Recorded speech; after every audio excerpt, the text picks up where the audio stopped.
अगर आप एक खूबसूरत महिला के साथ एक कमरे में 50 दिन अकेले बिता सकते हैं तो आपको $5 मिलियन मिलेंगे। क्या आप ऐसी चुनौती लेने की हिम्मत करेंगे? लेकिन शर्त यह है कि कमरे में न तो इंटरनेट है, न ही किसी तरह का मनोरंजन, बस दोनों के आराम करने के लिए एक डबल बेड है। खाने के लिए आयोजकों द्वारा दी गई पोषक तरल ही एकमात्र विकल्प है और यह खेल दोनों को मिलकर पूरा करना होगा। अगर एक व्यक्ति सहन नहीं कर पाता और हार मान लेता है तो भले ही दूसरा व्यक्ति अंत तक टिके रहे, उसे केवल 1 मिलियन ही मिलेंगे। जब उस आदमी ने लाल स्टार्ट बटन दबाया तो काउंटडाउन आधिकारिक रूप से शुरू हो गया। 50 दिनों के बाद मिलने वाले 5 मिलियन के बारे में सोचकर दोनों अपने कमरे में खुशी से झूम उठे। उन्होंने पैसे से क्या करेंगे इसकी योजना बनानी शुरू कर दी और एक शानदार भविष्य की कल्पना करने लगे। शुरुआत में नया माहौल ताज़ा और दिलचस्प लगा, लेकिन जैसे जैसे दिन बीतते गए उन्हें एहसास हुआ कि यह खेल उतना आसान नहीं है जितना उन्होंने सोचा था। हर रात एक तय समय पर लाइट्स बंद हो जाती थीं ताकि वे आराम कर सकें। सूरज निकलते ही उन्हें तय समय पर जगा दिया जाता था।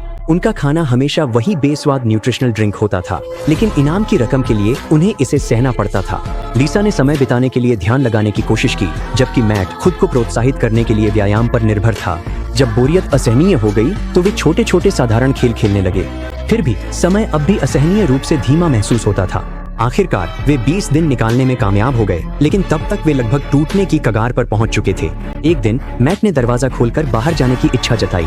उसने कहा कि अब उसे 5 मिलियन की रकम नहीं चाहिए। यह देखकर लीसा ने तुरंत उसे रोक लिया और उसकी दृढ़ता की कमी के लिए उसकी आलोचना की।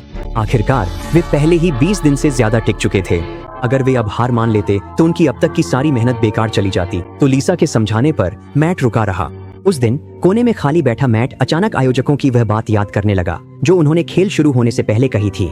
50 दिनों के दौरान उनके पास 3 बार ब्लाइंड बॉक्स खरीदने का मौका था, लेकिन हर बार खरीदने पर 5 लाख खर्च होते।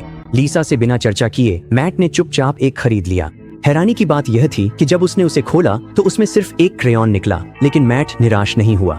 उसे हमेशा से चित्र बनाना बहुत पसंद था। अब जब उसके पास समय और जगह थी तो वह स्वाभाविक रूप से इसका उपयोग करना चाहता था।